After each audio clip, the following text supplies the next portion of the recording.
Salve, salve pessoal! Estamos começando nosso terceiro episódio aqui do nosso podcast.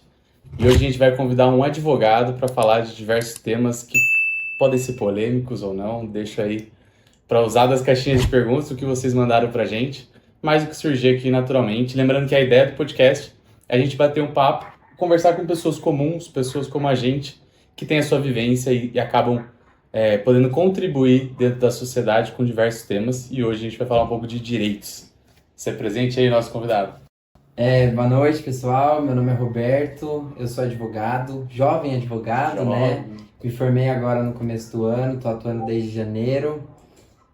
Sou pós-graduando em Direito Civil e Processo Civil e atuo muito no contencioso civil, onde tem briga. Tá, eu ia falar isso, contencioso civil, pra mim não sei nem o que onde tem a briga no processo, eu atuo. Legal. Né? Eu gosto bastante dessa área. Bom, antes de começar com as perguntas, então, eu queria apresentar aqui o nosso time, nosso staff. A Débora fica por trás e nos ajuda com as câmeras. E eu, Vitor Zuega, apresento aqui, faço a apresentação do podcast e a entrevista. Beleza, pessoal? Bom, bora lá. Eu queria começar, Roberto, perguntando de onde que veio o interesse em atuar como advogado, se desde pequeno você já pensava nisso, se teve, sei lá, algum filme que te fez querer. Como é que foi essa escolha? Então, eu acho que assim, é muito legal essa parte de falar da escolha da profissão, porque aconteceu várias coisas. E semana passada eu tava na casa da minha avó e eu achei, sabe, no Jornal de Piracicaba, tinha o jornalzinho de Piracicaba, que era pra falar das crianças. E uma vez eu fui entrevistada na Roda do Porto, eu tinha 11 anos, e falava que com 11 anos eu tinha a vontade de ser advogado. No jornalzinho, eu tinha dado meu depoimento lá na entrevista falando que eu queria ser advogado. Caramba. E meu pai era advogado, né? Então a matéria, Roberto Forte de Souza quer ser advogado como pai. E passou, e eu sempre gostei, eu sempre fui da área de humanas, eu tenho muita dificuldade com exatas até hoje, eu não gosto. E no colégio, eu sempre estudei numa escola Waldorf, então eu tive muito contato com outras línguas, né? Além do português e do inglês. Eu tive contato com alemão, tá? E a minha família é italiana, então eu tive aulas de italiano durante a minha infância também. Então, na escola você tinha além de português, inglês? Na escola, além do português e do inglês, eu tinha o alemão e eu fazia particular italiano. Caramba. Então eu sempre gostei de comunicação, de línguas. Então, assim, eu descobri o curso de Relações Internacionais e daí partiu a vontade de partir para a área de diplomacia. Tá. Só que daí no meu terceiro ano do ensino médio, Enem, aquela loucura, eu não fiz a inscrição do Enem. Perdeu? Não, eu tava com outros planos. Eu tava pretendendo ir pra Itália pra fazer faculdade lá. Eu tinha descoberto uma bolsa que eu tinha direito de prestar a prova, era uma prova de proficiência em italiano. E acabei, né, me inscrevendo pra ir. Porque eu queria fazer relações internacionais e lá tinha relações internacionais. E foi muito legal, assim, porque do momento que eu mandei toda a documentação, eu já tive duas respostas, né? A primeira, você não preenche os requisitos porque você precisa de um ano a mais de escola, que lá na Europa eles consideravam 12 anos. E aqui no Brasil a gente só tinha 11, contando fundamental e médio. E a outra resposta seria que aquele ano eles não estavam abrindo prova. Tá. Né? E daí eu entrei em contato de novo lá, falei que tudo bem. Falei assim, então eu vou me matricular num cursinho, porque eu também faço um ano de cursinho, se eu passar na Unesp, o que eu queria passar na Unesp. Se eu passar, passei, acabo ficando aqui, eu tento transferir depois. E a mulher falou que cursinho não seria válido pra eles, pra contar esse um ano a mais. Eu teria que ou fazer um ano de faculdade lá, daí por conta própria, sem a bolsa, ou um ano de ensino médio. Daí eu optei por entrar numa faculdade aqui de Piracicaba mesmo, e acabei optando pelo direito. Entendi. Mas quando você foi pra faculdade, você ainda tinha interesse de depois de um ano ir pra lá? Eu queria fazer um ano de direito no Brasil pra transferir depois pra lá. Entendi. E eu falei assim, já que eu vou fazer particular aqui em Piracicaba, eu vou fazer um curso renomado na faculdade, que é da Unimep, o direito sempre foi um curso muito bom. Falei assim, vou fazer direito aqui. Fiz um ano e eu lembro assim que ela me mandou e-mail, falando assim, pode mandar documentação, né? Eu já tinha falado que eu tinha começado na faculdade e eu não mandei a documentação. Eu acabei me apaixonando pelo curso. E assim, muitas pessoas falam, nossa, você perdeu uma oportunidade, porque era uma bolsa integral numa faculdade na Itália, alimentação e moradia. E eu tinha uma bolsa semanal pra gastar com coisas que eu tinha. Mas é aquele negócio, né? Eu acabei me apaixonando muito pela profissão, pela área do direito, né? Então não teve... É engraçado que, pensando até na minha vivência com a universidade e faculdade, foi bem ao contrário, assim. Eu nunca me apaixonei pelo curso e fui fazer outra coisa, porque, pô, pra mim não dava. Eu fiz engenharia, né? E pra mim não dava. Pô, legal ver uma pessoa que fez e realmente E assim, se foi encantou, né? fazer pra ir embora, né? Eu Entrou não ia com fazer intuito. direito, eu ia fazer relações internacionais. Mas assim, eu tive relações internacionais na faculdade, né? Eu tive direito internacional público e privado. Entendi. E daí eu vi que não era aquilo realmente que eu queria. E dali eu tive a certeza, eu tive isso Foi depois, tipo, né? experimentei um pouquinho, não gostei. Mas foi no final do curso, mas no começo eu já me apaixonei Entendi. pela área, né? Então assim, o que me levou a fazer direito foi isso. E você acha que, tipo, quando você comentou do jornalzinho com 11 anos, você acha que era uma coisa muito de tipo, ver seu pai e querer fazer? Porque, pô, com 11 anos você já falava em ser advogado. Sim, Tipo, talvez de ver a família, né, atuando. além do seu pai, tem mais minha alguém? tia, a irmã dele, e Tá. minha madrasta, que é casada com meu pai. Entendi. Então assim, ver a família, a minha madrasta é mais recente, né? Então na época era minha tia e meu pai. Ver os dois atuando, assim, eu gostava desse negócio de... Eu gosto de protocolo, de cumprir protocolo. E no direito tem muito isso de regra, roupa social. Eu gosto Entendi. um pouco disso. E assim, de ver a defesa dos direitos, realmente, né? Era algo que eu... Que na época, com 12 anos, 11 anos, eu nem sabia. Mas eu vi uma profissão legal ali, né? E assim, casou que... Acabou eu rolando. atuo, como advogado. Da hora, da hora. E como foi, tipo, a hora que você começou o curso? Durante o curso, eu não sei, eu falo isso porque na minha experiência como dentro da engenharia, que eu fiz engenharia de materiais, você meio que ia vendo dentro do curso já áreas que você poderia atuar, né? Uhum. E, tipo, o que você faz hoje e o que você viu no começo foi meio alinhado? Tipo, gostei sempre disso e fui ficando ou não? Descobri que no começo eu achava que eu queria fazer uma coisa e fiz outra.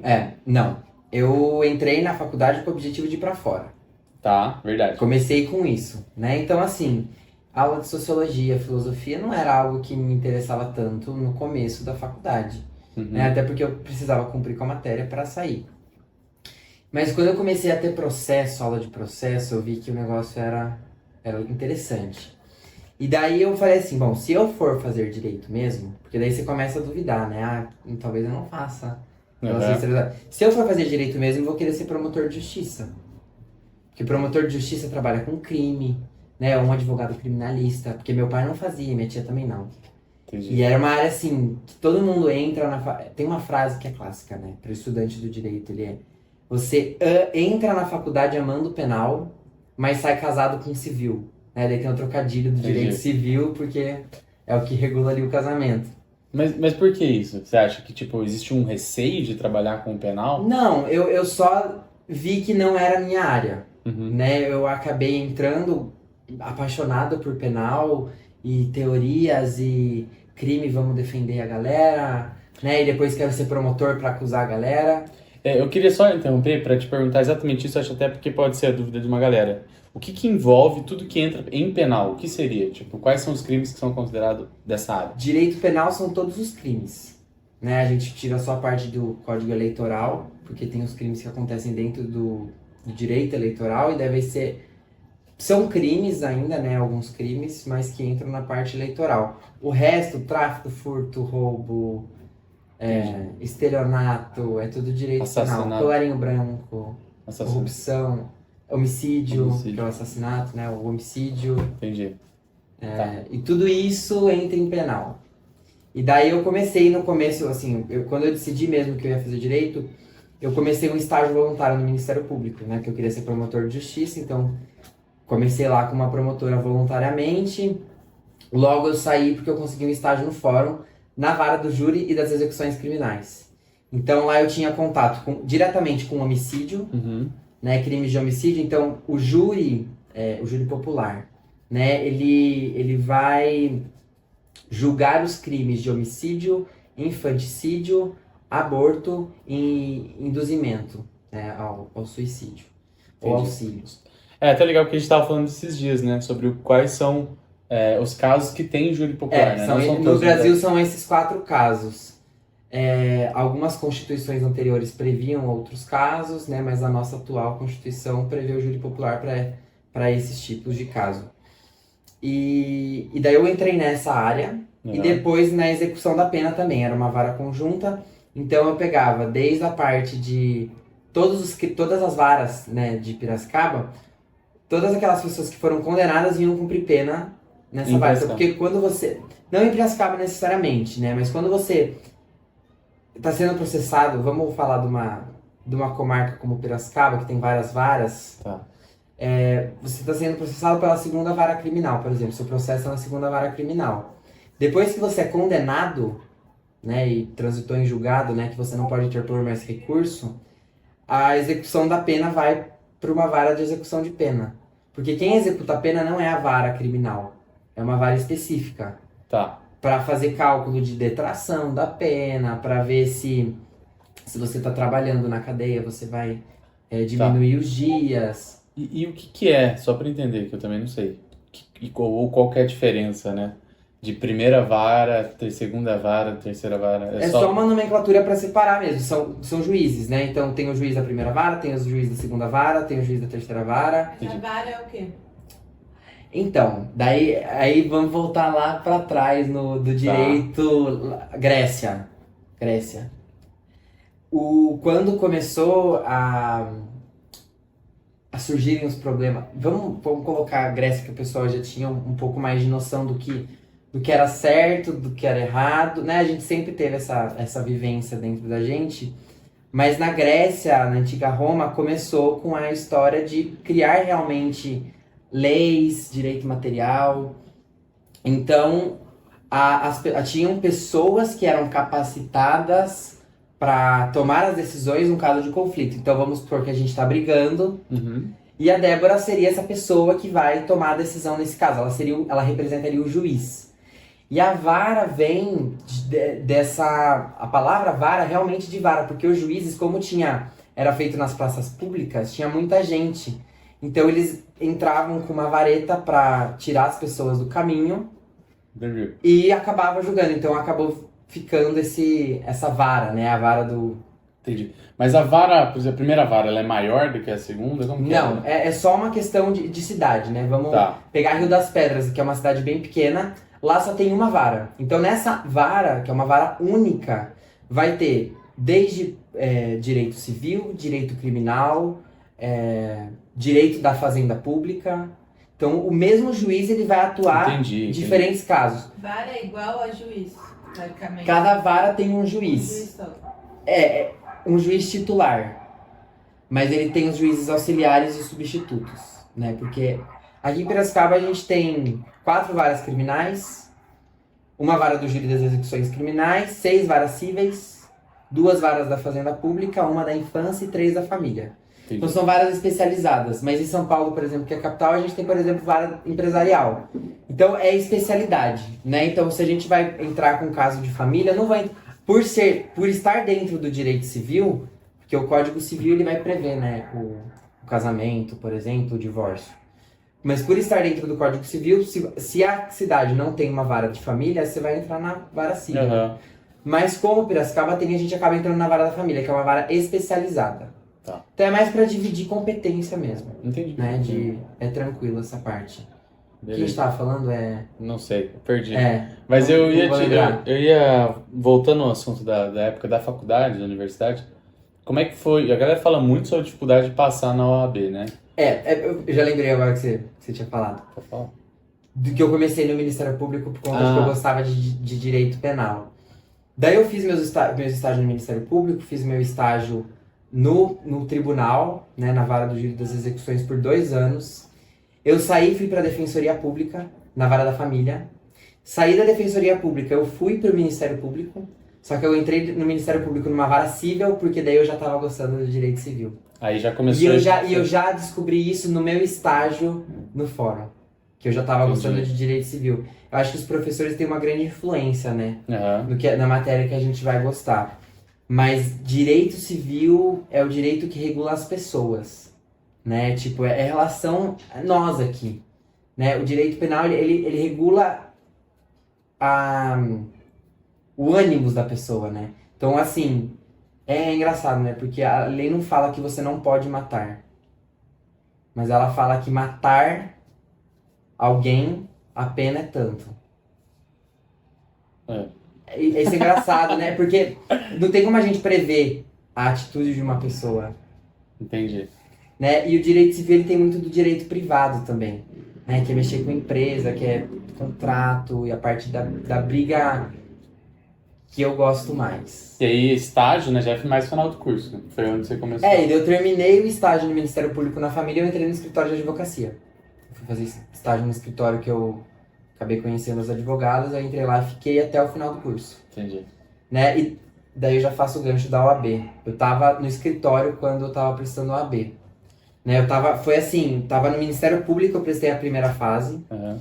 Porque é legal saber disso, né? Quem é estudante pode prestar o AB ainda estando na faculdade. Então, se você tá no... E se você passar, vai valer. Vai valer. Se você tá no 9º ou 10º semestre, você faz sua inscrição, presta a prova, passou, você tem um certificado, né? Uhum. Hoje é tudo digital, então seu CPF fica registrado. Então, quando você terminar a faculdade, que é um dos requisitos para você ser advogado, você precisa entregar o diploma, você pode já usar dessa inscrição. Entendi. Né? Então, você faz uma vez na vida. Mas é só nos 2 últimos semestres? Dentro da faculdade, sim. Entendi. Depois que você termina a faculdade, você pode prestar. Ah, sim, eu falo antes. Sempre. E daí, assim, é muito legal que você pode prestar na faculdade, passar e fazer essa inscrição 30 anos depois. Entendi. Né? Tem muitos juízes que fazem isso, né? Eles formam na faculdade, prestam a OAB e ficam lá com a inscrição, já passou. Mas aí ficam estudando para passar para juiz. Passou para juiz, vai ser juiz, beleza. Quando aposentar, vira advogado. Daí, como já tem a inscrição, como você já passou na prova, você só faz a inscrição na ordem. Entendi. Entendeu? E assim, no Brasil, hoje, o único curso que você precisa passar numa prova para poder atuar é o de direito. Para você ser advogado, obrigatoriamente você tem que prestar o OAB. O bacharel em direito não pode, né, atuar como advogado. Maluco isso, né? Porque tem várias profissões que... Não tem. Foda-se. Se você não tiver ou não, você vai... Mas da área da saúde, né, que eu acho médico, sei lá. Meio arriscado. E eu fiquei pensando, enquanto eu tava preparando as coisas pro podcast, assim, imagina que a hora que você começa a fazer direito, né, a galera deve começar a perguntar as coisas e tal. Qual que é aquela pergunta, tipo, batata, que você vai e a galera fala assim, como é que é? Tipo, queria ver com você o que acontece nesse caso, tipo assim, sabe assim? Eu acho que a pergunta que a galera mais faz é porque quando você faz direito, o estudante de direito, ele veste uma skin. Primeiro que ele vai de roupa social pra faculdade, então ele vai ser mal visto dentro da faculdade, mas isso tem uma explicação científica, né? Acho que o IBGE já deve ter feito pesquisa, tô brincando. Que isso, mas é porque assim, pelo menos no meu caso... Pô, mó calor no Brasil, por que você vai mas usar? pelo menos no meu caso, e o pessoal da minha sala, assim, a maioria dos estudantes tem estágio depois. Logo depois da aula, ou foram no estágio antes da aula, no caso de quem faz noturno. Então assim, por conta de logística mesmo, então você já vai pronto pro estágio. Eu saía da faculdade, só almoçava e já ia pro estágio. Então assim, primeira skin é a roupinha social de todo mundo. E depois é o Vademecum, né, que é aquele livro enorme, é um livro gigante que a gente leva pra cima e pra baixo, porque tem a maioria dos códigos que a gente usa no dia a dia. Daí a primeira pergunta é, nossa, tem todas as leis aí? E não tem todas as leis ali, mas tem bastante lei ali. E a segunda pergunta é, você já leu ele inteiro? Lógico que não. Lógico que não. Até porque a gente grande quanto? 10 mil páginas? 1000 páginas. Ele é dessa grossura, assim, ó. Tenho... E a letrinha é bem pequena, sabe? Porque é pra juntar compilado de lei. A página é fina. Tipo deve ter uma umas Bíblia, 10 mil, quase. A Bíblia do É maior direito. que a Bíblia. Dá umas 2 Bíblias. Não, eu pensei na folhinha fina. Sim, é uma Bíblia. Tipo, seda, sei lá. Maluco isso. Mas de caso... Não, eu tava pensando só nessa questão de, tipo, a coisa que a galera mais pergunta, assim, porque... vou dar um exemplo. Você começa a fazer, eu fiz engenharia, né? Você fala que você tá fazendo engenharia, a galera, mas eu tô com a luz aqui queimada, você não pode trocar. Eu falo, pô, você tá me tirando, né? Eu fiz engenharia, você vai perguntar pra mim se eu posso trocar a lâmpada. E aí eu imaginei que pudesse ter alguma coisa assim. Eu acho que a parte de penal, né? O direito penal encanta muito as pessoas, os leigos, né? Tipo, quem não é da área.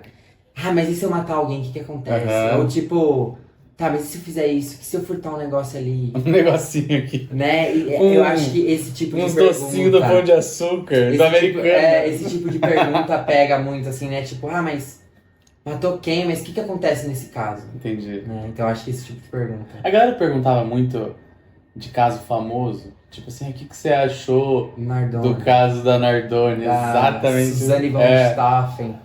A gente estuda na faculdade. Os casos em si deles, ou não? Não diretamente. A gente, na aula de penal, meu professor, ele trouxe alguns casos, ele trouxe o dos Nardone. Inclusive, foi de estudo nosso.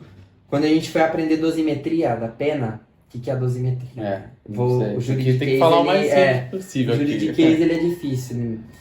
A dosimetria é você medir a pena que a pessoa vai levar. Tá. Né? Então, a lei, ela não fala um número exato. O papel é incumbido ao juiz. Então a lei fala lá, o crime de... depois, não é minha área, hein? Mas o crime de homicídio... De homicídio é de 6 a 12 anos, eu acho. Não, aliás, de deixa 6 eu só... a 12, Deixa né? eu só falar, lembrei de um ponto, que tem um amigo meu que sempre comenta sobre isso, de ser um absurdo isso, né? Porque tem pena que é muito maior e o homicídio, tipo, 6 a 12 anos. Eu lembro que era pouco. Tipo assim, pô... O cara mata e ele tem, às vezes, uma pena menor do que... se for de 12 a 30, se for qualificada de 12 a 30. Só que como você vai medir, né? De 12 a 30 anos. Uhum. Você não vai rodar uma roleta, vai ficar, 17 anos. Como Daí você vai usar a dosimetria da pena. São 3 fases, né? Tem a primeira fase que vai olhar um artigo lá do Código Penal, que é as circunstâncias do crime. A segunda, você vai ver se tem agravante, se tem atenuante. E a terceira, se tem causa de aumento ou diminuição de pena. E a partir disso, você vai chegar numa pena final. Entendi. Né? E o caso dos Nardone a gente estudou porque foi aplicado uma pena a mais. O juiz, ele aumentou 2 vezes, sendo que ele poderia ter aumentado só uma. Ele usou dois elementos iguais para dar 2 aumentos de pena. Se você já está usando um elemento, você não pode usar o outro. Entendi. Não é a mesma coisa que eu falar assim, olha, esse microfone aqui eu vou usar pra aumentar sua pena em 2 anos, mas eu também vou usar ele pra aumentar sua pena em 2 anos. Né? 2 vezes pro mesmo... Entendi. Mas assim, nunca veio essas perguntas de casos. Pô, eu sempre que saio essas coisas, eu sempre pergunto. Pelo menos não pra mim. Igual, por exemplo, Americanas. A primeira coisa quando saiu da Americanas, eu falei, cara, como é que o cara consegue esconder por tanto tempo essa diferença contábil gigante, né? E 1, 2, 3 milhas agora. Também. Né? Que... A galera tá te procurando? Conta mais. Dá 1, 2, 3 milhas? Então, acho que daí a gente entra no campo no âmbito do direito empresarial, né? E a gente vai... Acho interessante a gente... porque a pessoa fala assim, Americanas faliu. Fui de Americanas. Né? E... 1, 2, 3 milhas faliu. E não. Elas são empresas que estão ativas. Eles estão em recuperação judicial. Que é diferente da falência. A recuperação judicial pode levar à falência? Pode. Como também não pode. Mas a recuperação judicial não é tipo assim, ó, vou traçar um plano com você, justiça, que eu vou conseguir dar conta dos problemas vamos pagar aqui pra eu conseguir continuar sendo uma empresa. Só que a recuperação judicial, o que ela acontece? O que foi o caso da 1, 2, 3 milhas e o caso da Americanas, né? Porque quando a empresa tem dívidas, primeira coisa que a gente vai ter que ver, que tipo de dívidas são, pra gente ver se é maior do que o passivo, o ativo, o passivo. E a grande jogada da recuperação judicial é que você consegue aplicar um dissídio, né? Então você consegue aplicar um desconto em cima das dívidas para você pagar menos num período longo. Uma dúvida já. Quando a gente fala de um desconto, o consumidor, no final das contas, ele é lesado? Ou é tipo a justiça, sei lá, o Brasil, a gente Brasil arca com uma parte dessa dívida? Tá, não. o Brasil pode arcar, vamos dizer que a empresa está devendo imposto. Aí o Brasil pode... Tá, não vai ficar sem receber, né, em determinado caso. Porque, vamos pensar, porque existem preferências do crédito. O que é melhor pagar primeiro? Tipo isso. Na verdade, qual que é o mais importante pagar primeiro? E o primeiro da lista é trabalhador, é crédito trabalhista. Então, assim, não vai receber imposto, o banco não vai receber até que não pague os trabalhistas. Entendi. A ordem de quem E vai... às vezes acaba já no trabalhista. Acabou no trabalhista, convola em falência a empresa, e daí, tipo, vende tudo, salve-se quem puder. Entendi. A galera Porque- que comprou passagem... A pergunta Então, no final das contas. Quem a comprou galera- passagem no 23 milha vai viajar? Então, é difícil, porque quem é a galera que comprou somos nós. Uhum. A Cidadão gente não é comum trabalhador da 1, 2, 3 brasileiro. Não, milhas. cliente, A gente é consumidor. consumidor. A gente não é banco com garantia real, que é a segunda classe, porque a gente divide em 3 classes. Então a primeira é trabalhista, Tá. o segundo é credor com garantia real. Então vamos supor que eu sou uma pessoa muito rica, eu tenho vários imóveis. Não, a 1, 2, 3 milhas é o contrário, né? A 1, 2, 3 milhas deixa um imóvel dela comigo, né? Porque eu vou emprestar um dinheiro meu pra ela. Só que se ela não me pagar, eu vou ficar com o imóvel dela. Tá. Ela que tá te emprestando. Ela tá me dando o imóvel. Então é um credor com uma garantia real, que é o imóvel no caso. Então assim, eu tenho um crédito e tenho o imóvel que ela me deu caso ela não pague. É a mesma coisa, o mesmo princípio da fiança, né? Que, entendeu? Tipo, Entendi. quem aluga um apartamento, o fiador, se o locatário não paga, o fiador tem que pagar e ele deixou um imóvel em garantia Sim. para cumprir, caso venha não pagar o aluguel. E nesse caso, a segunda classe é o credor com garantia real. E a terceira classe são os quirografários em geral. Somos todos nós, meros mortais. Entendi. Então assim... Então assim, tem trabalhista e banco que tem imóveis na frente. Então assim... Vamos resumir. No final das contas primeiro vai garantir que os trabalhadores da 1, 2, 3 milhas vão receber. Depois a galera que emprestou dinheiro para 1, 2, 3 milhas. Com garantia real. Com garantia. E se sobrar alguma coisa, a Se gente sobrar uma viaja. coisa. E com dissídio. Cara... Porque daí esse dissídio ele vai ser aplicado na Assembleia Geral de Credores. Porque a empresa ela vai apresentar, ela vai falar assim, olha, eu vou conseguir pagar as dívidas se eu tiver um desconto, né? Se o dissídio for de 70%. Sim. Então você vai receber, sei lá, você comprou lá um pacote, 10 mil reais. Se o dissídio for de 70%, Você vai receber 3 mil. reais. 30%. Né? Então, assim, e isso vai ser aprovado em Assembleia e é um processo muito exaustivo que dura anos. Como exemplo, vamos falar de um que está ativo ainda, o caso da VASP. VASP? O que era a VASP? Era uma antiga companhia aérea. Eles entraram em recuperação judicial nos anos 2000, 90. Faz 20 anos, Faz 30 20 anos. anos e está em andamento. Ah, seu filho vai receber. Não Você. vai receber. Combinar que não... Ou seja, quem comprou passagem hoje da 1, 2, 3 milhas, muito provavelmente Não perdeu receba. esse dinheiro. A não ser que tente fazer um acordo, né? Pra ganhar um voucher, pra tentar algo nesse sentido. E tem alguma coisa... Porque se cobrar judicialmente não é... Porque o que a recuperação judicial ela faz? Ela dá um pause em processo de execução. Então, se você está executando já, né? Você já fala assim, olha, juiz, se não pagar em tantos dias, penhora a conta. Não tem isso na recuperação judicial. Porque o negócio é você recuperar a empresa. Se tiver vários credores tentando recuperar o crédito, isso vai atrapalhar com que a empresa consiga cumprir com o plano. E outras pessoas serão afetadas, e daí você vai abrir o precedente para ter um desequilíbrio entre os credores. Se a gente for credor da mesma classe, por que eu posso mandar penhorar a conta e vocês não? Né? Mas isso não é muito injusto, assim, com as pessoas, com os consumidores? Porque a empresa que se colocou nessa situação, nesse buraco, e ela que está sendo beneficiada por essa recuperação. Não tem nada a ver com isso, está sendo prejudicada. Vou aproveitar para fazer uma pergunta que eu acho que vai na mesma linha. Mas, imagina que eu tenho uma empresa. Sim. Se a minha empresa falir e deixar dívidas, o meu CPF ele não é impactado em nada. Tipo, eu como pessoa física posso... Tá, vou responder a primeira da Débora, porque é bem... Tá. Então, é injusto, mas a lei permite que a empresa faça isso. Justo ou não, tá na lei lá, se permite, não é justo. A lei autoriza a recuperação judicial, cumprindo com os requisitos legais.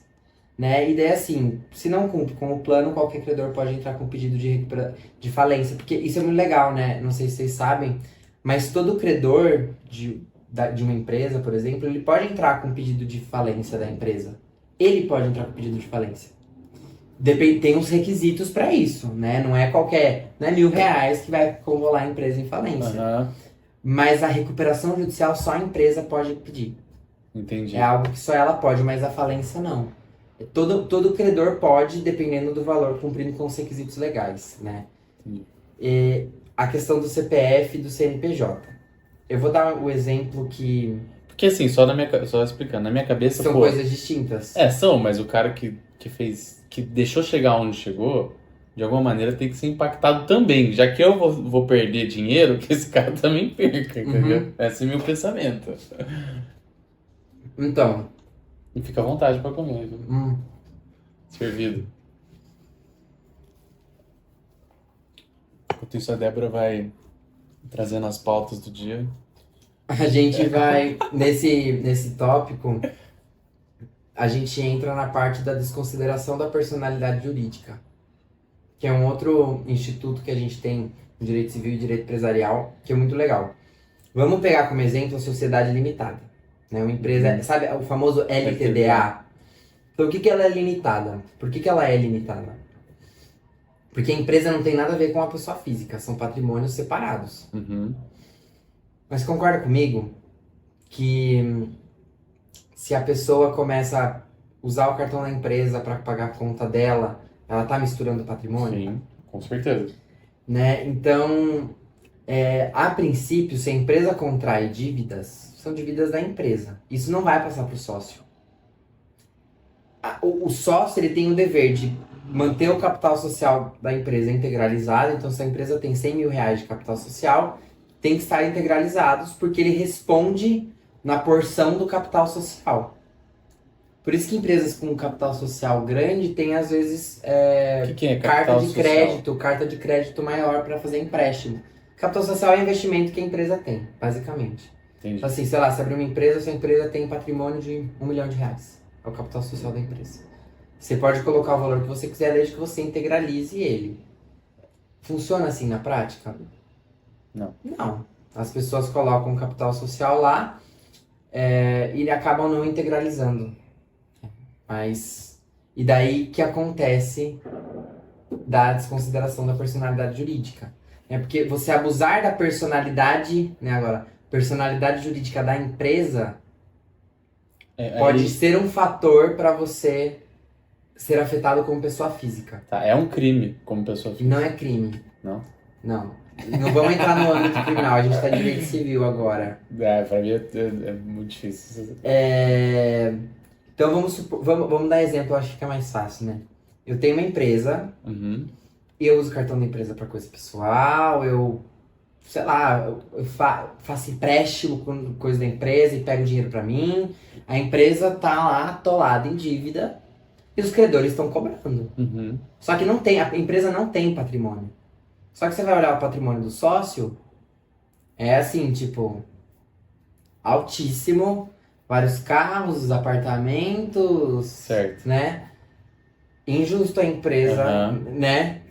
Daí tem esse instituto que se chama desconsideração da personalidade jurídica. Então você desconsidera a personalidade jurídica da empresa para atingir o sócio. Isso é regra? Não, isso é exceção.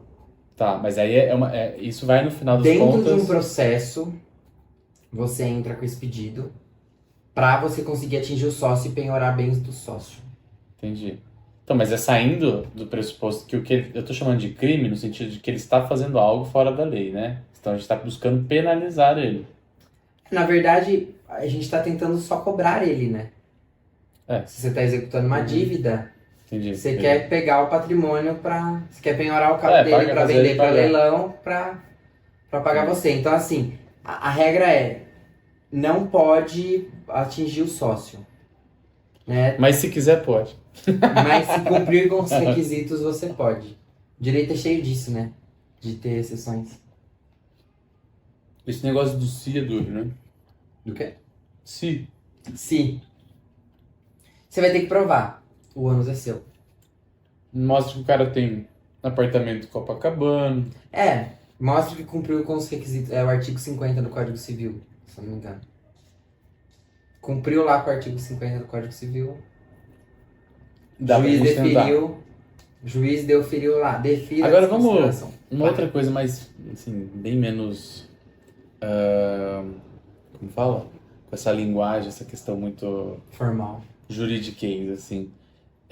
Qual que é essa questão e por que será que a gente mantém, por exemplo, no Brasil, um país absurdamente quente, o uso dessa skin que não faz sentido nenhum? Tá. Tipo assim, eu acho que passar um ar de responsabilidade é uma coisa. Mas, pô, vestir terno no 40 graus do Rio de Janeiro não faz sentido nenhum. Tá. Eu acho que a gente pode começar esse assunto com uma polêmica, né? De, assim, pandemia, Covid, sessões de julgamento online. Uhum, só terno, só a parte de cima. Só a parte de camisa, né? Normal. Audiência online, né? Você bota a camisa, a gravata e o paletó. Advogado sem gravata, camisa aberta, só o blazer por cima. Tirados de sessão de julgamento porque não estavam apropriados para se vestir no tribunal. Então, mas existe um dress code? Existe o dress code que tá no regimento do tribunal. Ah, Então, não você sabia. tem É que lei você cumprir. tá de tal. É um regimento do tribunal, né? Você tem que se vestir de acordo com a profissão. Tanto que nos contratos de estágio do direito, uma das cláusulas, né, pra gente que... Eu lembro, vestir-se apropriadamente nos usos para fins da função que vai exercer. Então, assim, bermuda e chinelo não. Então, assim, camiseta pode, né, estagiário. Mas dependendo do lugar, tem até dress code. Tem escritório de advocacia em São Paulo. Jogando em Tá. São Paulo, né? Porque em Piracicaba, não sei se tem algum assim. Mas escritório de advocacia em São Paulo, que a sexta-feira o dress code é flexível. Então você pode ir de camisa sem Pode ir de terno, polo. né? Não, nem polo pode. Não sei, depende do escritório. Polo é muito já. Polo é. Mas é do dress code, é cultural já de muito Tá, tempo. mas então, é de mais. usar a beca nos tribunais, né? A sustentação oral, por exemplo, diante de desembargadores na Suprema Corte, na STJ, é feita com a beca. Não é beca, né, que a gente usa, é beca, né? Pode ser beca, que é de formatura, né? Bem. Tem um outro nome que a gente usa mais no direito. Eu não vou lembrar agora. O que você acha disso? Você é a favor? Para no regimento do tribunal. Eu gosto. É isso Eu que falei, queria dizer. eu gosto porque eu gosto de cumprir protocolo. E eu gostaria de usar uma... Oh, meu Deus, tá fugiu o nome. Dá um Google aí. Tá mudando um Bom, pouco. não é beca, mas enfim. E eu gosto disso. Toga. Toga. E daí que vem, né? Posso fazer um gancho já Claro. falando da toga? Que a toga a gente se refere ao Toga juiz. parece uma coisa muito Né? A gente se refere ao juiz pra toga. pejorativa, assim. E tanto. Não, mas sabe o que é engraçado? No júri, o juiz tem um papel e ele recebe o nome de juiz togado.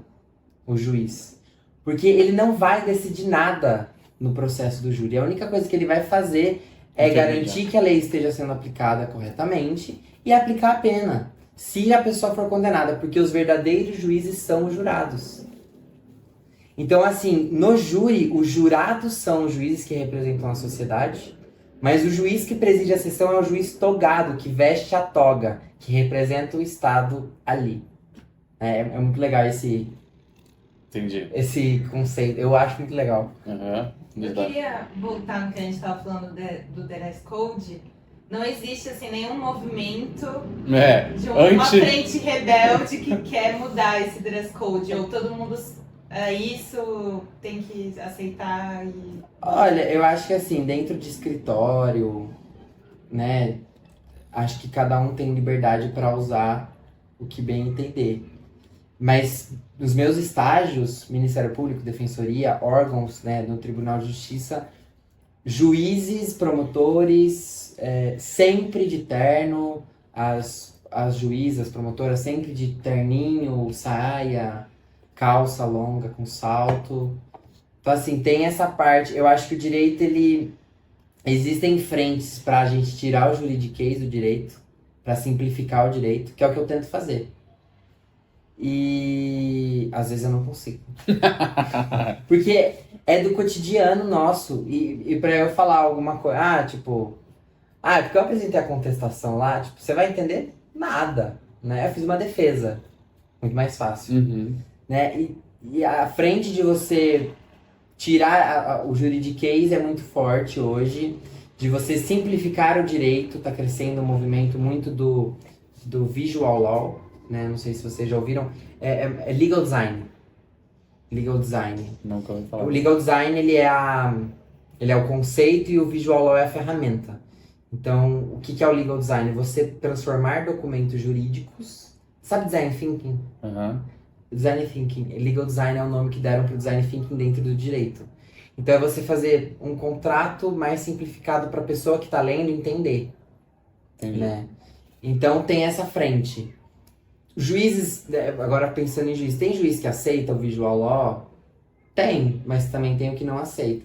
Então assim, ainda o judiciário é um grupo formado por pessoas mais velhas, desembargadores assim, com maior idade já, e homens praticamente brancos, assim.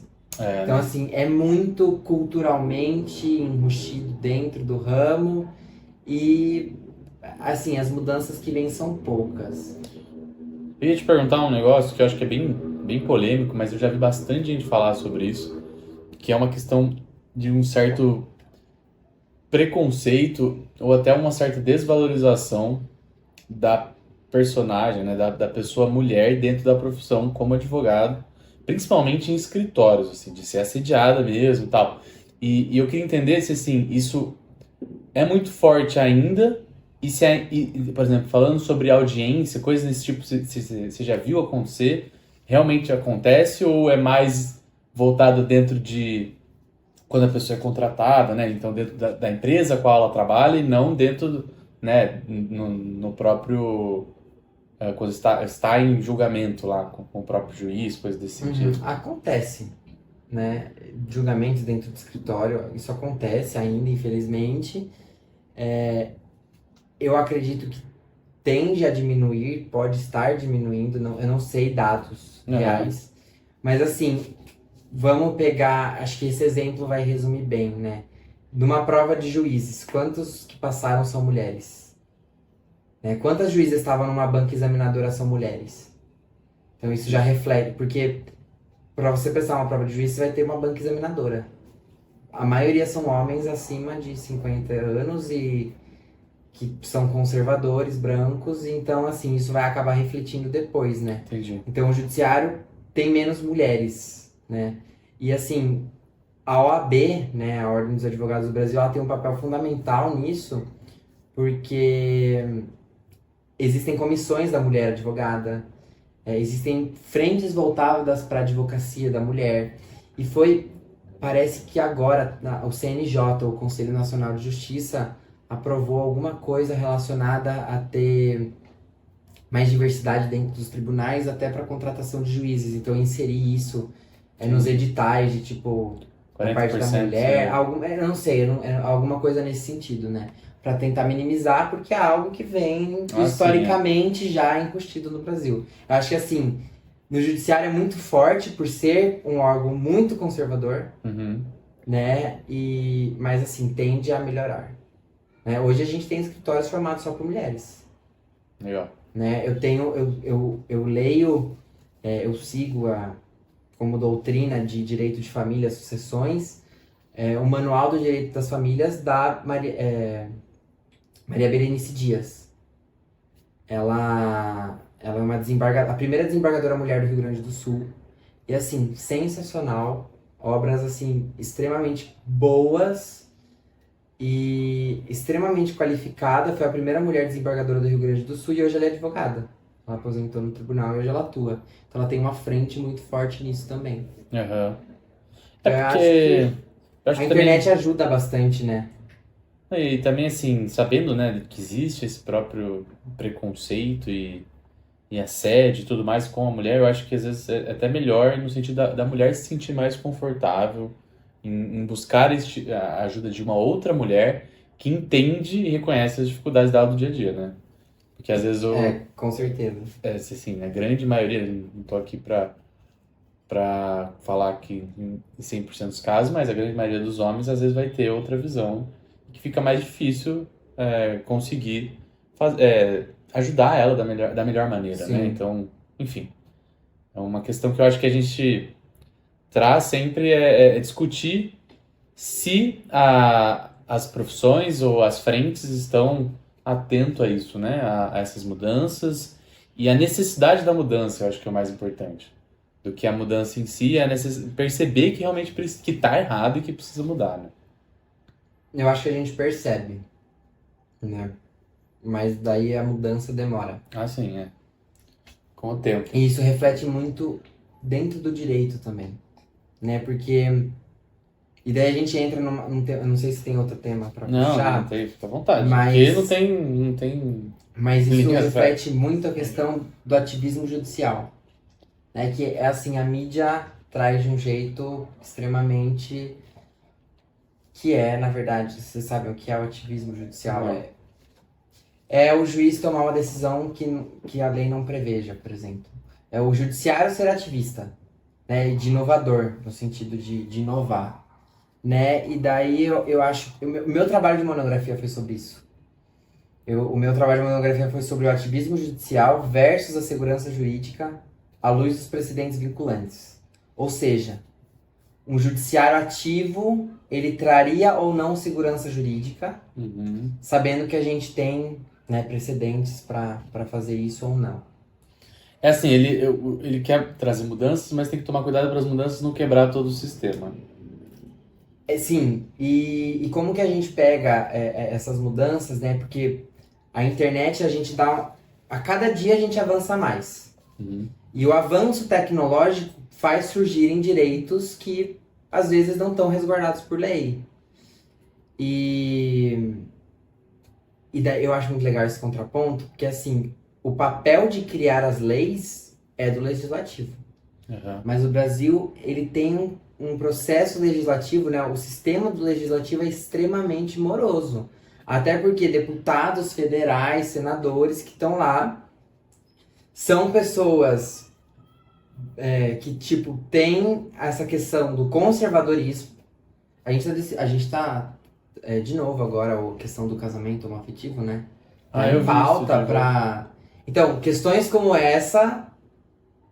A gente crescendo, por exemplo, em inteligência artificial, não tendo nenhuma legislação sobre isso, e a gente está discutindo algo que foi decidido em 2006 pela STF. Né? Tipo já passou, né? A gente tem que evoluir, não retroagir. Então, o fato do legislativo ser moroso casa pro judiciário ter que ser ativista. E daí eu já adianto que, do meu ponto de vista, o judiciário tem prerrogativas para tal, né? Eu acho que tem um modo para se fazer isso, né? Existem a lei dá os parâmetros para existirem essas decisões, e porque eu acredito que se a gente está vivendo numa democracia e que o artigo 5º da Constituição fala, no inciso 35, que eu usei muito esse inciso na minha monografia, que o Poder Judiciário ele não pode se afastar, né? Que não vai ter a afastabilidade do Poder Judiciário. Então o Poder Judiciário ele tem que ser atuante. Mas assim, ele não pode invadir as outras esferas, legislativo e executivo. Mas se, por exemplo, na falta de uma lei o judiciário toma determinada decisão, ele não pode, se ele deixasse de tomar essa decisão, por exemplo, a gente não estaria vivendo numa democracia. Porque a democracia, ela é executivo, legislativo e judiciário. Então, se o judiciário se abstém, não é uma democracia. Entendi. Então, eu fui para essa tese que é...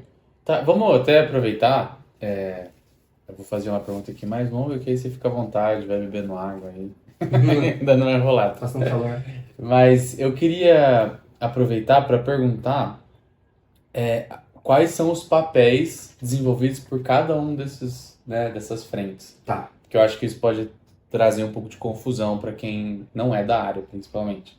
O que é papel do executivo? O que é papel do legislativo? É uma pergunta essencial, assim, eu acho que deveria ser discutido em escola, assim, sabe? Ensino básico. O mínimo de direito as pessoas deveriam saber pra, tipo, não cair, sabe? Pra saber o mínimo, porque... Saber votar. Saber votar. É porque, assim, a gente fala tanto de presidência da República, quando, na verdade, quem pode vetar o presidente é o Congresso Nacional. Quem tá criando lei é o Congresso Nacional. E, assim, o Congresso Nacional, ele é o legislativo, vou começar por ele. Então, vamos pegar Brasília, Câmara e Senado.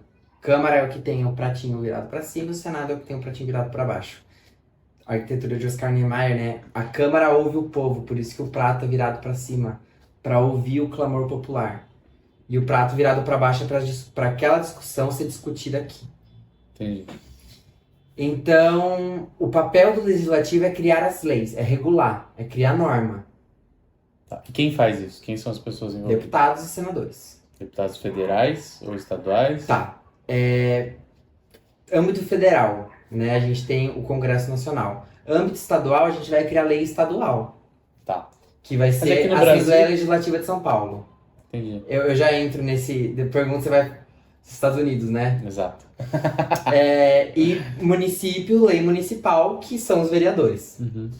Então vamos pegar por município. Tem o prefeito. O que é o prefeito? Poder Executivo. Ele tem como se fosse um papel semelhante ao do presidente. Os vereadores, papel semelhante ao dos deputados. Né?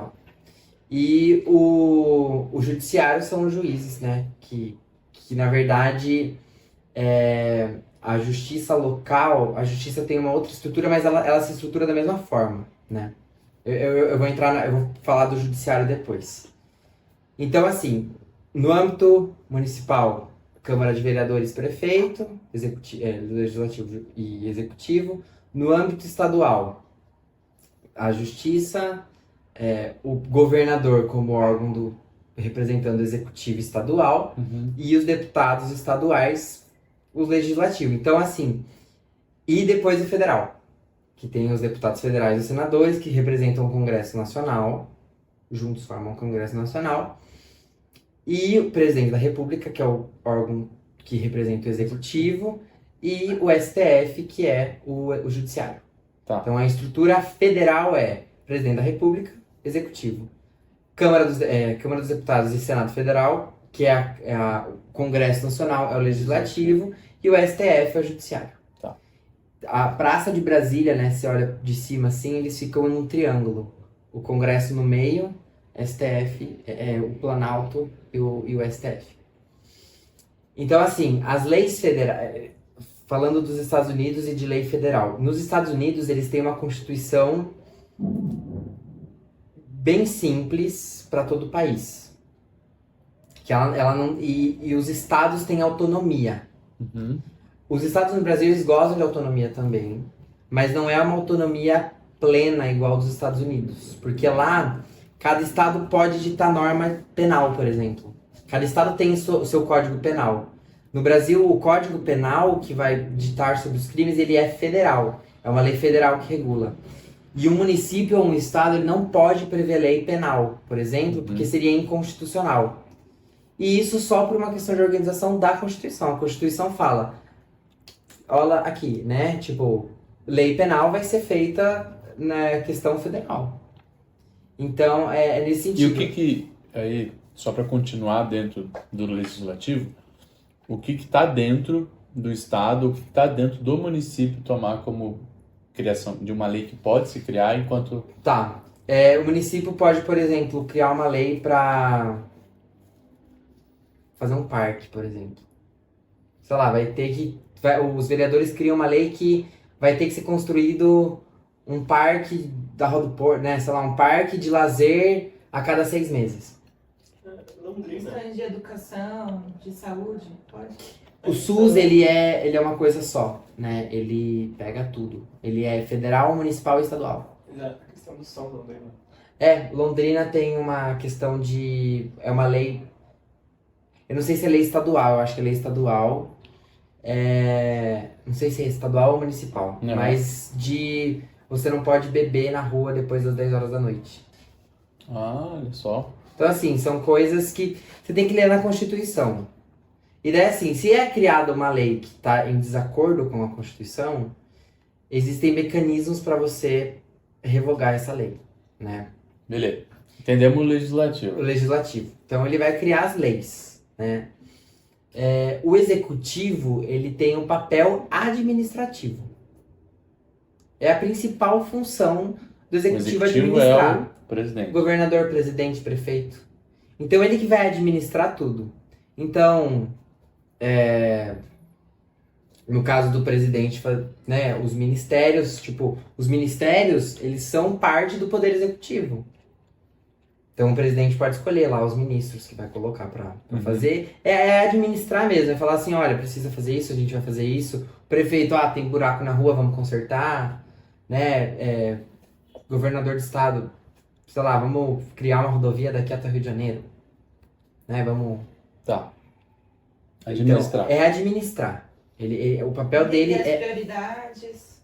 Oi? Entender as prioridades. Entender as prioridades e administrar. E daí fazer isso em conjunto com o legislativo.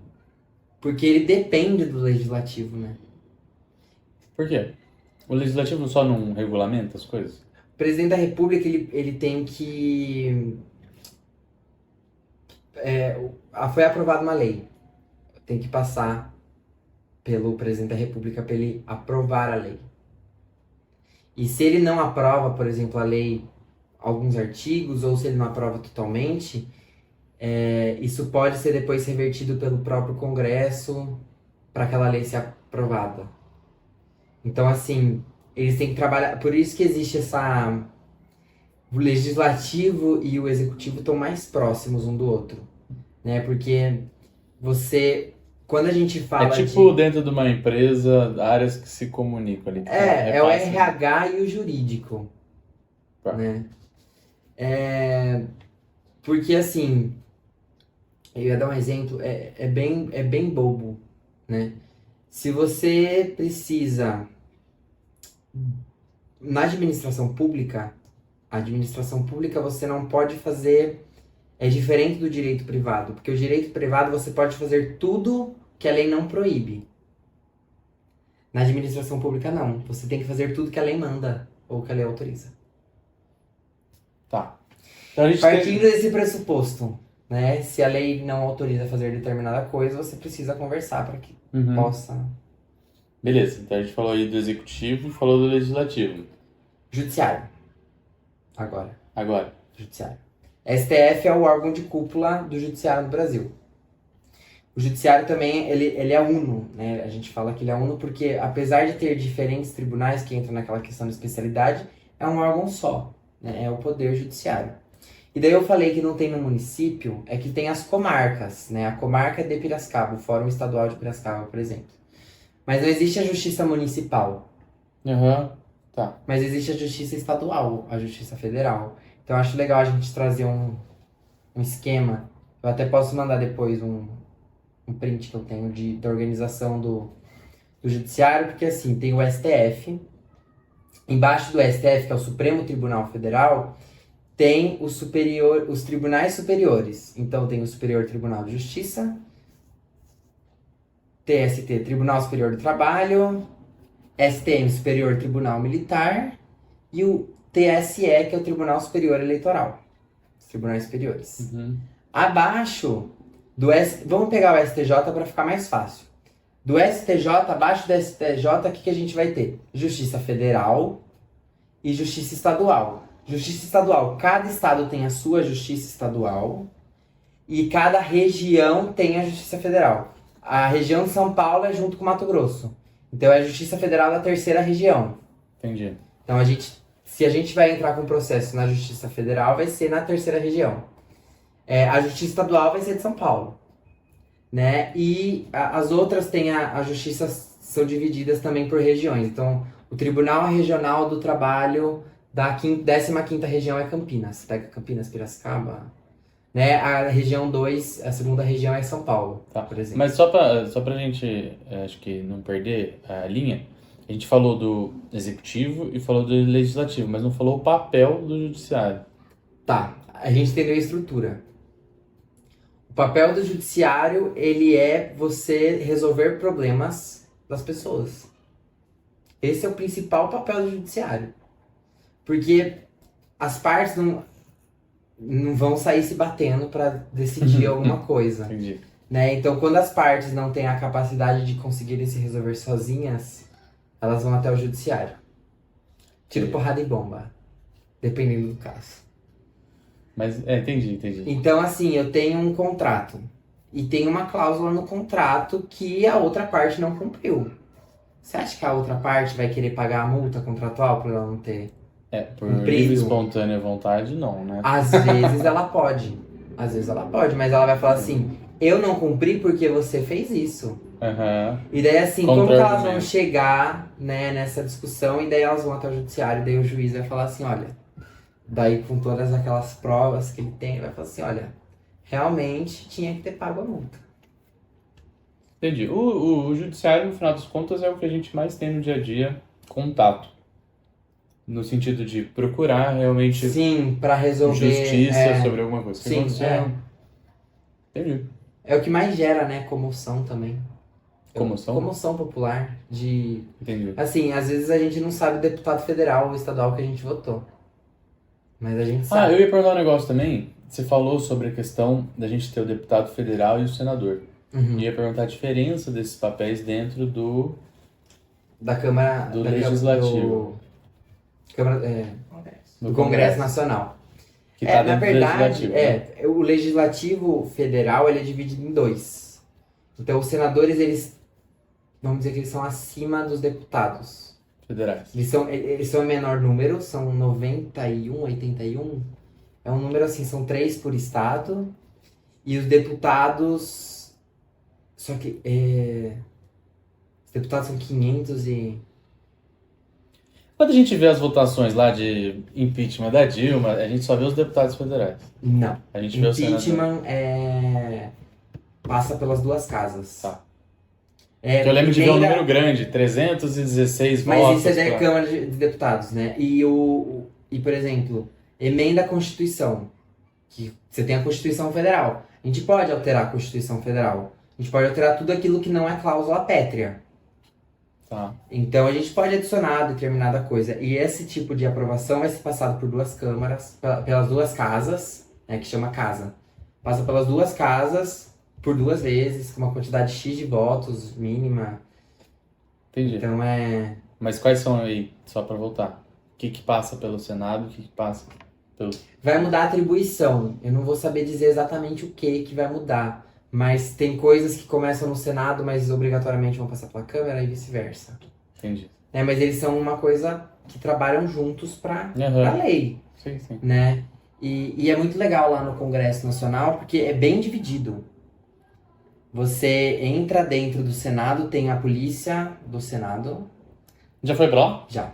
Você entra, tem a polícia do Senado, então você tem que passar por uma revista da polícia do Senado, mesmo já estando dentro da Câmara e ter passado pela revista da Câmara. Entendi. Então são separados. Acho que é só pra mostrar órgão. que eles são maiores que os deputados. Os Não, caras mas fazem isso. você pode. E vice-versa, né? Você vai ter que passar pela Câmara se você entrou primeiro pelo Senado. Ah, tá. Os Achei dois. que era tipo um corredor, não. que a última sala é o Senado. Não. Tem um salão verde no meio. É Entendi. bem legal. Brasília é bem. Legal. Não sei se eu É bem queria legal. muito, não. Acho que Eu eu passo. recomendo. A galera fala muito da questão de, né, ter sido uma cidade totalmente Planejada. né? E aí as coisas são todas... É sensacional. Legal. É surreal também. Você tem alguma pergunta, Dê? Vamos aproveitar. Abrir as perguntas. Vamos aproveitar para ler. A gente abriu uma caixinha de pergunta hoje. Ah, que legal. Aí vai comendo aí, enquanto a gente vai falando aqui.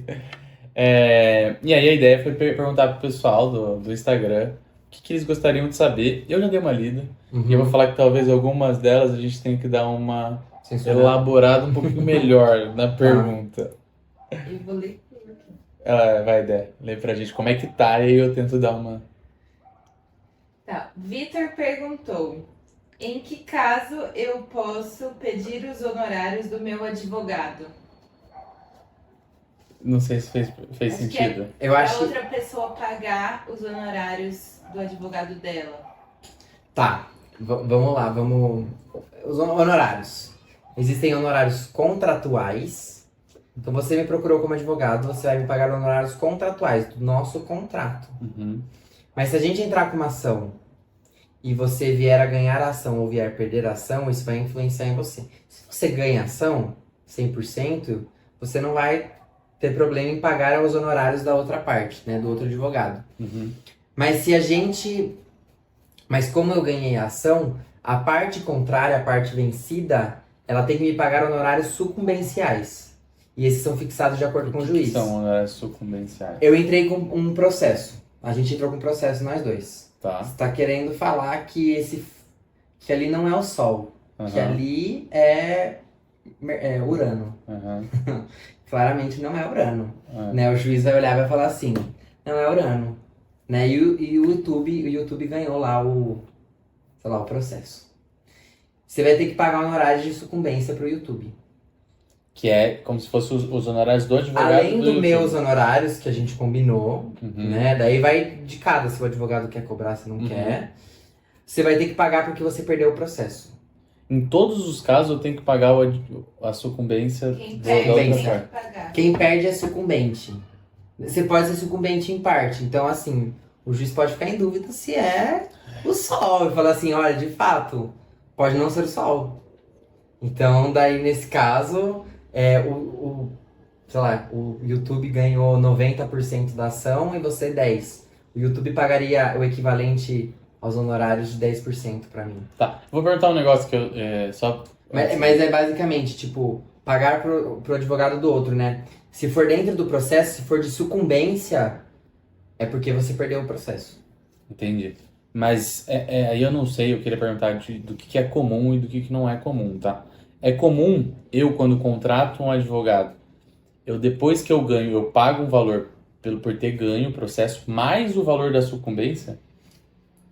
O advogado vai receber 2 vezes? Ou tipo assim, normalmente ele recebe só a sucumbência? E não... Depende do que você contratar com o advogado.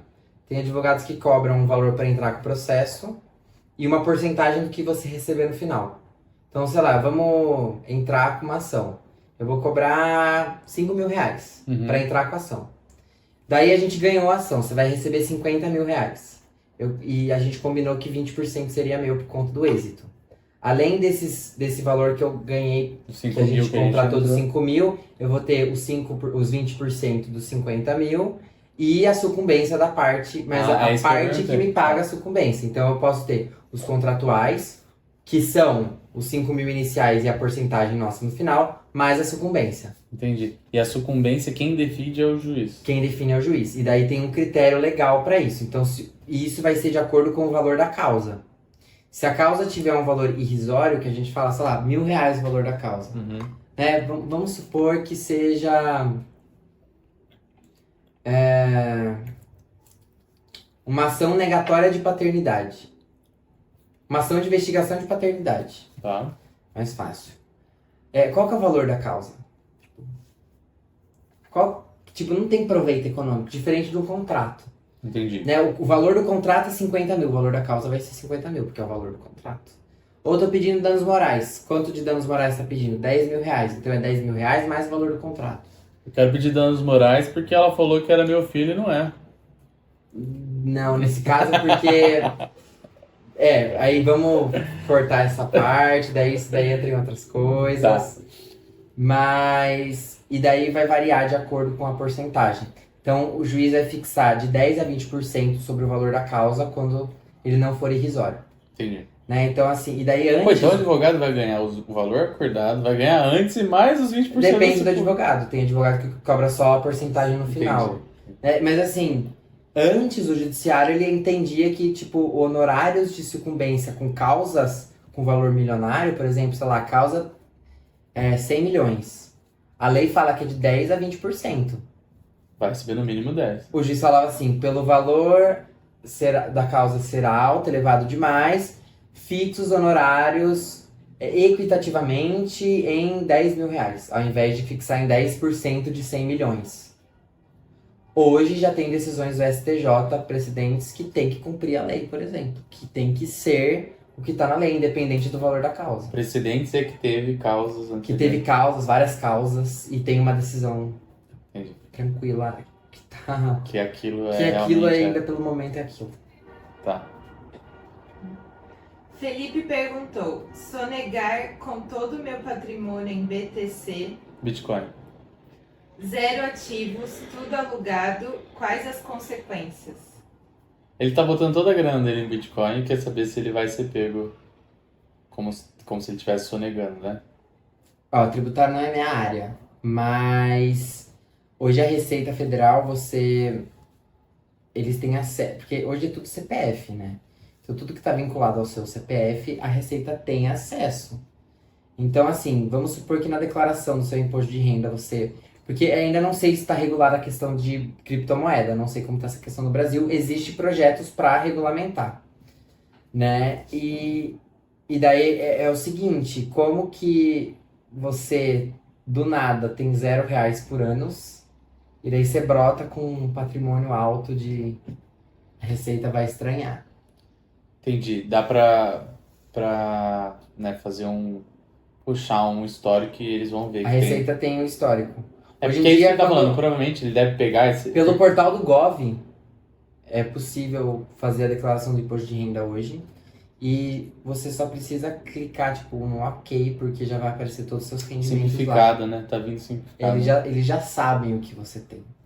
Então, assim, é muito difícil hoje você sonegar.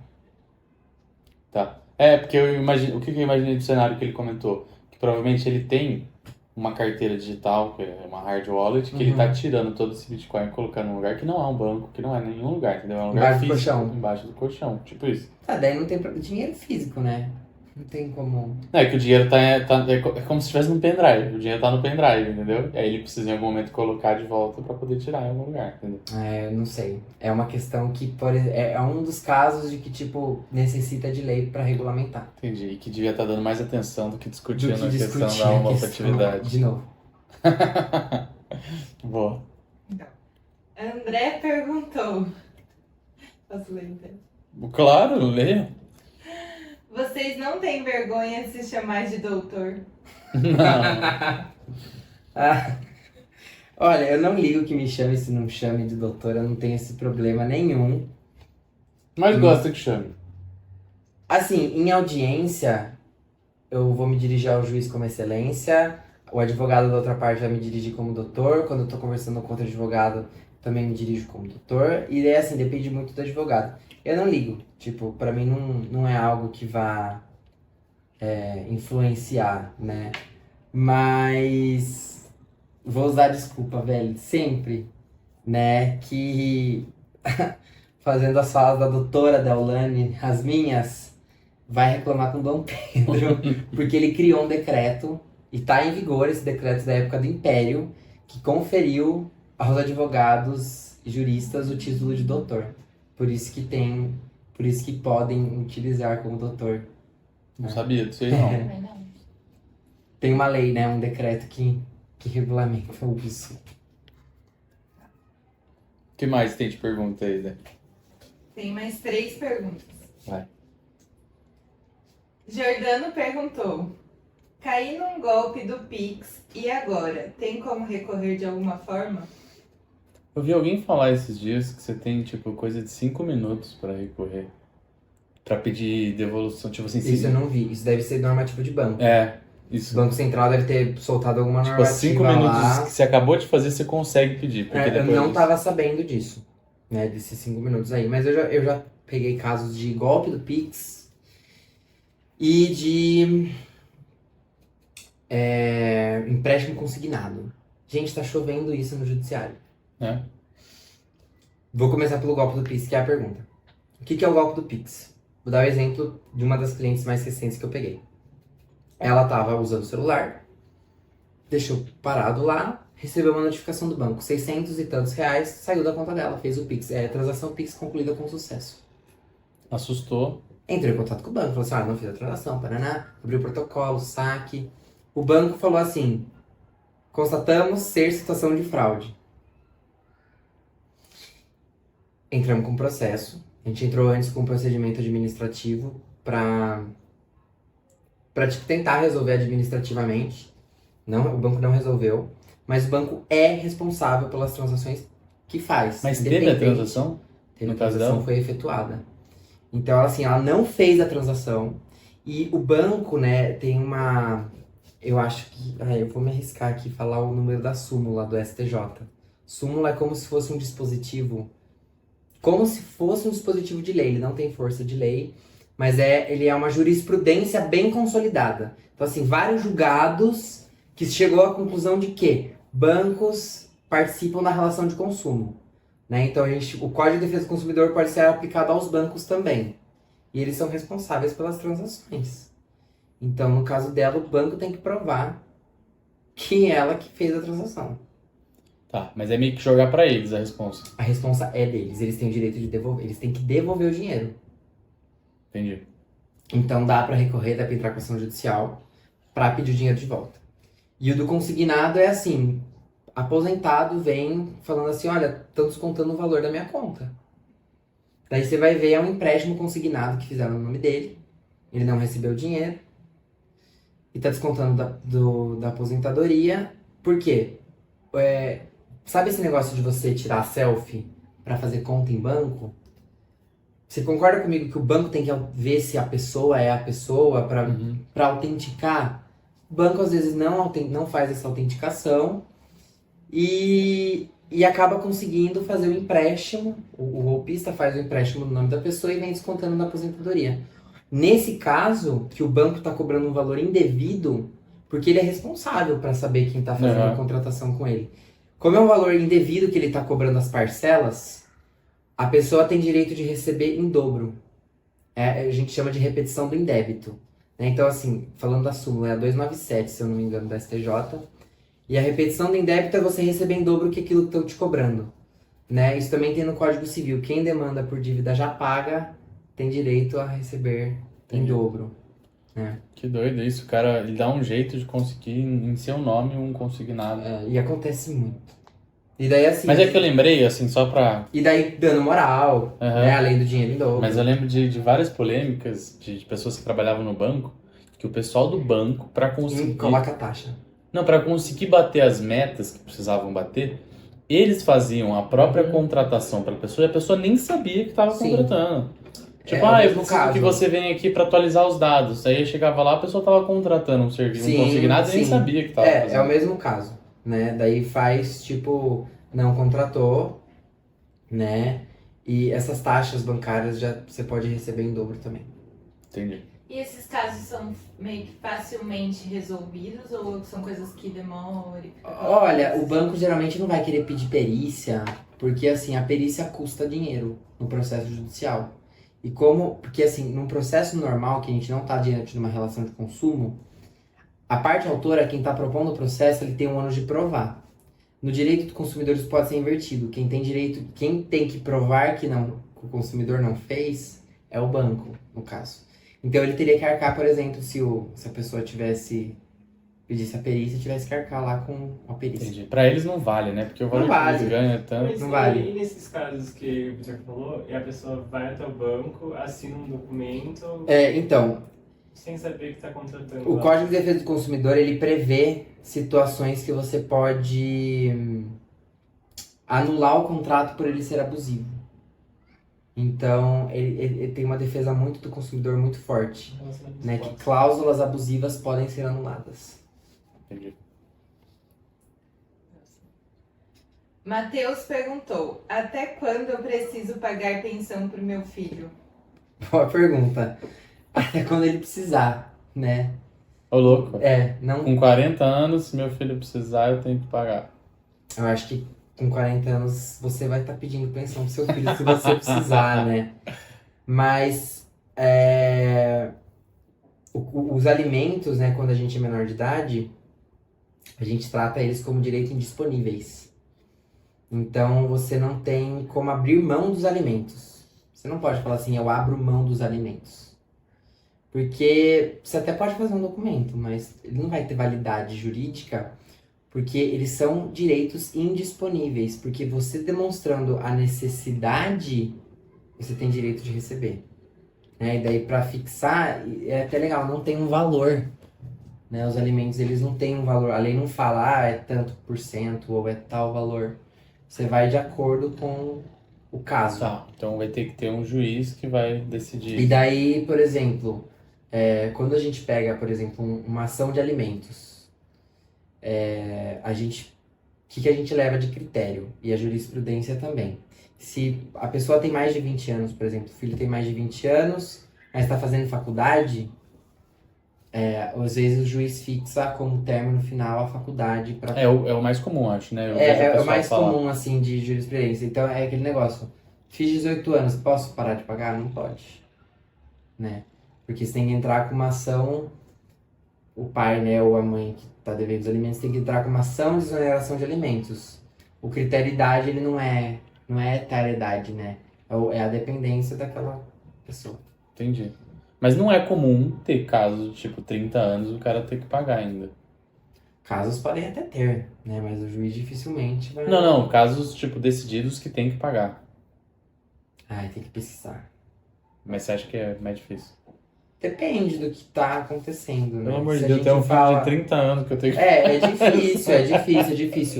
difícil.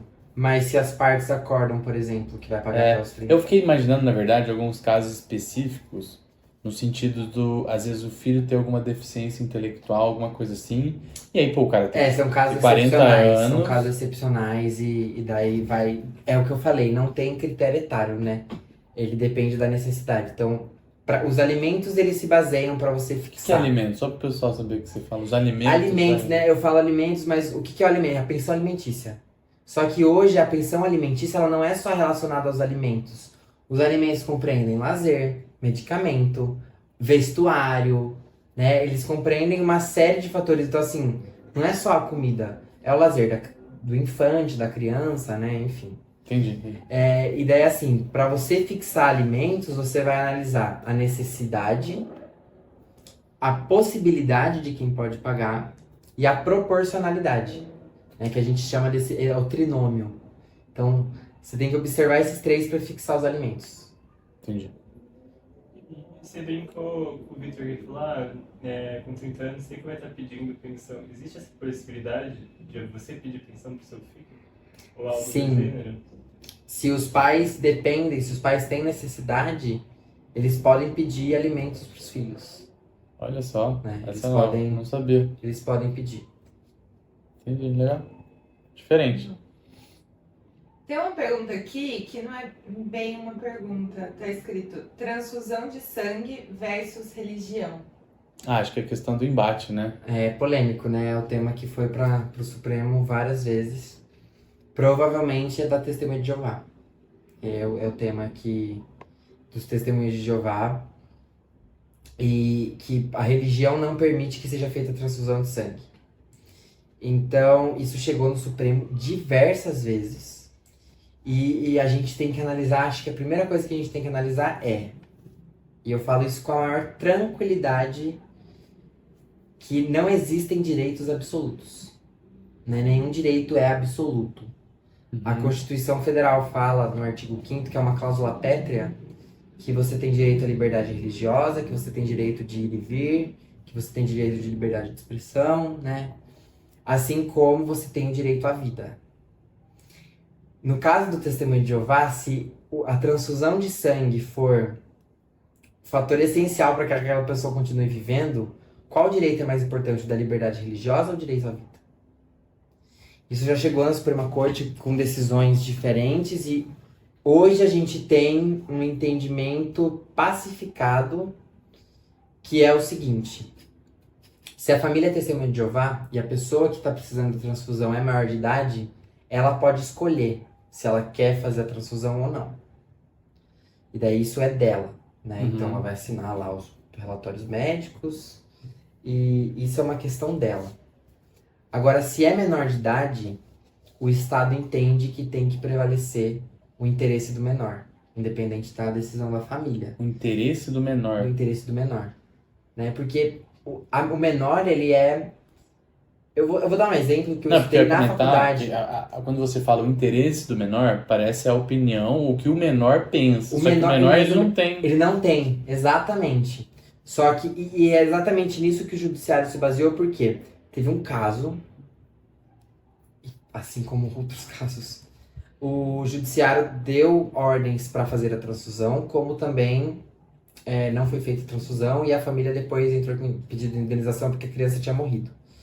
Então, assim, chegaram casos no judiciário que foram feitas transfusões de sangue e médicos foram condenados a indenizar a família por danos morais, por ter feito a transfusão de sangue, mas a pessoa está viva.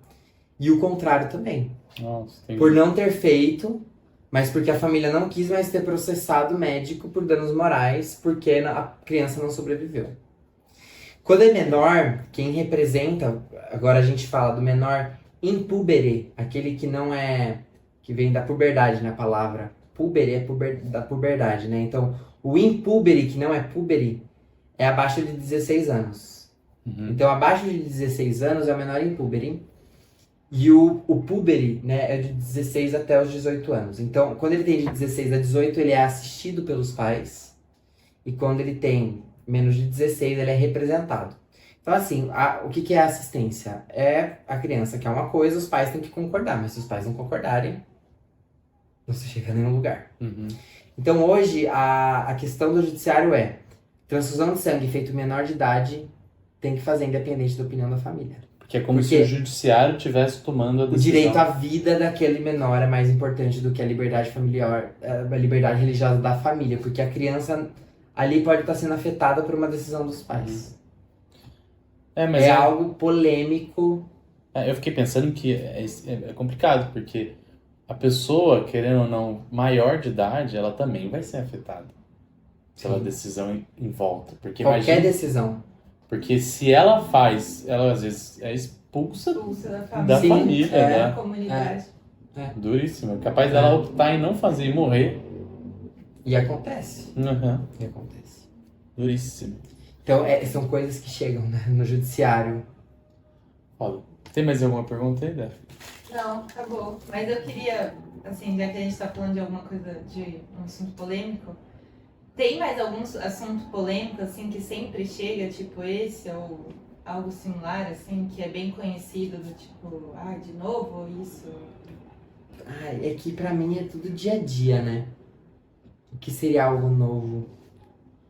Não precisa ser novo, mas polêmico, assim, que é isso, que não... Sei lá, aborto, não sei. Qual outro? Algo assim. Polêmico, eu não sei. Algo que gere polêmica. Clássico, inventário, né? A briga da família pra ficar com os bens do falecido.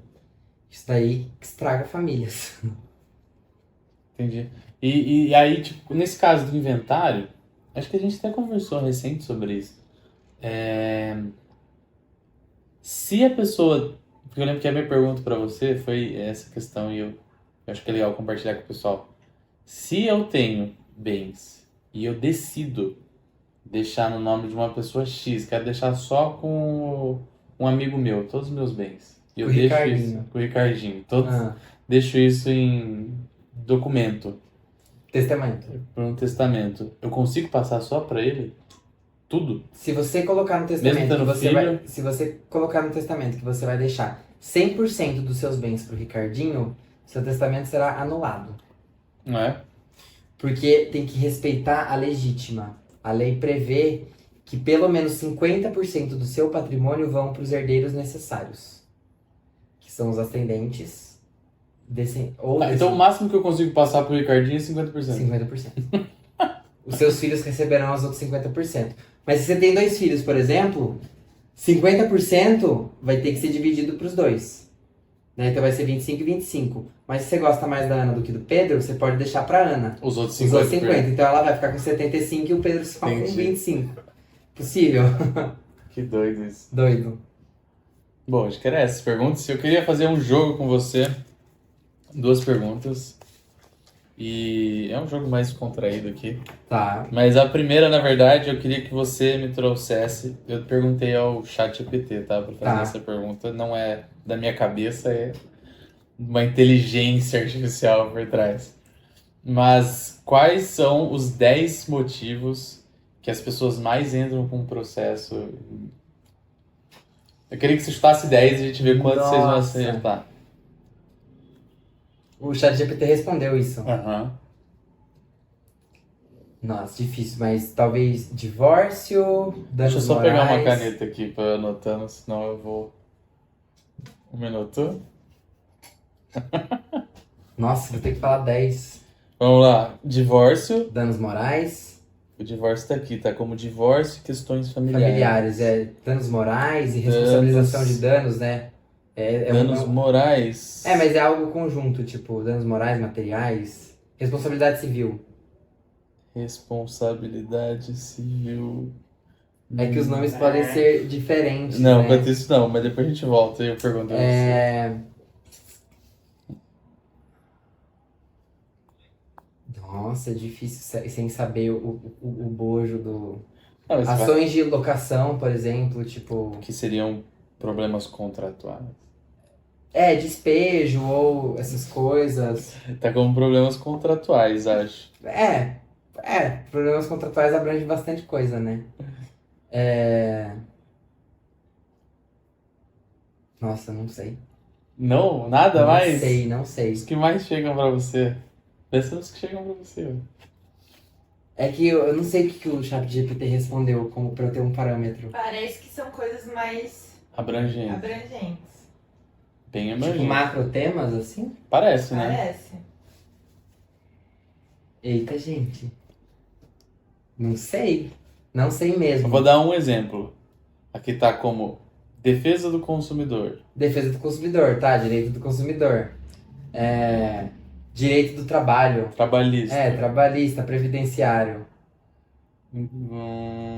Previdenciário. Não tá. Direito imobiliário, questões imobiliárias. Não. Nossa. Indenizações. Tá como talvez.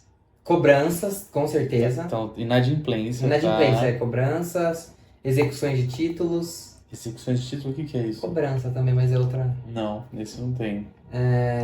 Ó, faltam 1, 2, 3, 4. Eita. Não. Tem um que é um clássico aqui. É um clássico de ser polêmico. Polêmico de...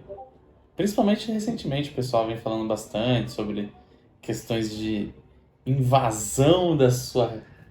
De ações possessórias. Tá como... Aqui tem invasão de privacidade, um dos temas. Não, então não tem nada a ver com ações possessórias. Reintegração de posse, algo assim? Não, propriedade intelectual. Propriedade intelectual, tá. LGPD? Não. Despejo. Despejo eu falei. Falou? Locatícias, né? Ah, Ele entra no...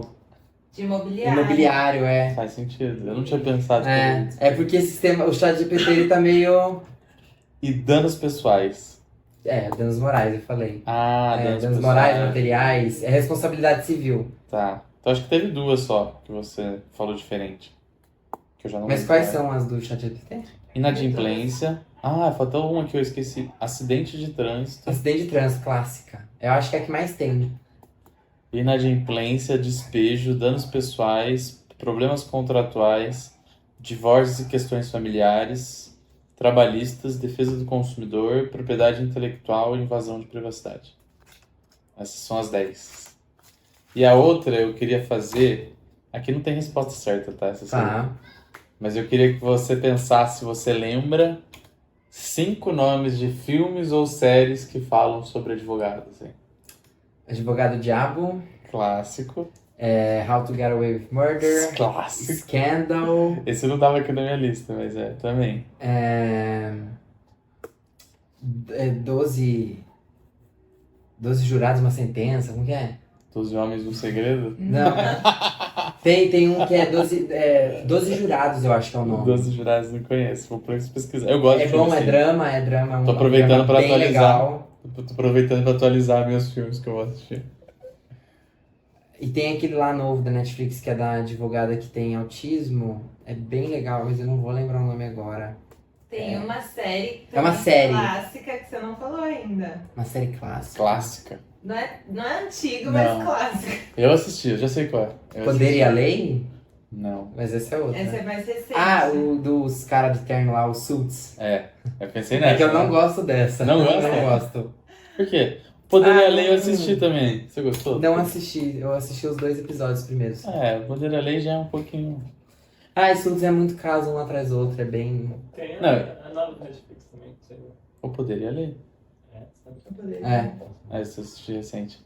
Aí tinha aqui ainda Better Call Saul Better Call Saul. e Legalmente Loira. Legalmente doido. Realmente. Bom, queria agradecer a sua presença, Roberto. Acho que essa era a ideia, trazer as perguntas aqui e bater um papo no geral, que eu acho que são dúvidas que as pessoas têm no seu dia a dia. Vou abrir um espaço para você aí fazer as suas últimas palavras, o que você gostaria de deixar para o pessoal e também deixar a sua rede social, deixar seu contato. Fique à vontade aí para aproveitar esse espaço. Eu acho que quem quer seguir a área de carreira do direito é um ramo muito grande. A gente falou assim de 0,1% do que é o direito. Existem várias áreas para qualquer tipo de atuação mesmo. Você pode atuar como advogado, juiz, promotor, procurador. Tem, assim, muitos cargos para você atuar, carreira pública. E para quem gosta realmente, assim, de ler, né? Na verdade, você não precisa gostar de ler para fazer direito. Mas saiba que você vai ler muito. E o fato de você gostar de ler vai facilitar bastante o processo. Né? Porque, assim, eu passo o dia inteiro praticamente lendo, né? Então é isso, assim, eu tô à disposição se alguém quiser trocar uma ideia comigo no Instagram. É Roberto Forte ADV. Eu amo o que eu faço e hoje, né, a minha advocacia eu tento ser o mais pacífico e o menos litigioso, apesar de eu gostar muito de partir para o litígio, por uma discussão judicial. Eu sempre tento resolver tudo com os clientes na parte da conciliação, até para facilitar e ser menos oneroso para eles, porque hoje o judiciário é caro. É caro você entrar com processo judicial. Então, é só agradecer mesmo a participação aqui, o convite, eu adorei. Legal. E é isso. Boa. Obrigado. Tem alguma área que você não atende ou quais são as áreas que você CRI cobre? eu não faço, tributário também não. O que eu mais faço é contencioso civil, família, empresarial e imobiliário. Beleza. Mas de qualquer forma também, se ficar com dúvida, chama ele ajuda a entender se está dentro do escopo dele, ou até mesmo para quem ele pode direcionar, né? Acho que você deve ter pessoas que trabalham com todas as áreas. Fechou, galera? Acho que era isso. Vou pedir para vocês deixarem aí os comentários se a gente está indo no caminho legal com os entrevistados, quais seriam os temas que a gente pode seguir nas próximas para falar também. E aproveitar para falar aqui no Spotify, a gente vai deixar uma caixinha para vocês responderem, falar se a gente está indo no caminho certo ou se tem coisas que a gente pode melhorar durante o programa. Fechou? Valeu!